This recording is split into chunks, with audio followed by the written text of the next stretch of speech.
We're at SouthPark Mall, and it's almost closing time for the night, but since it's a Tuesday, I'll be able to get a quick video of the glass elevator here. It's been a long time since I've updated it, so let's get it taken 4K 60 frames per second. Alright, let's get a CAD view before you go anywhere. It's a pretty nice elevator. The shaft.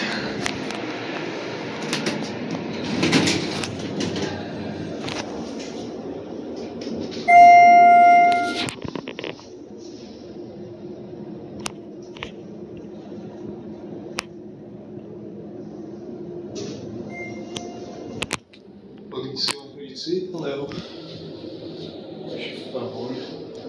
This is a Schindler from 1996. Having a little bit of door issues here, I can see. The doors don't want to open all the way.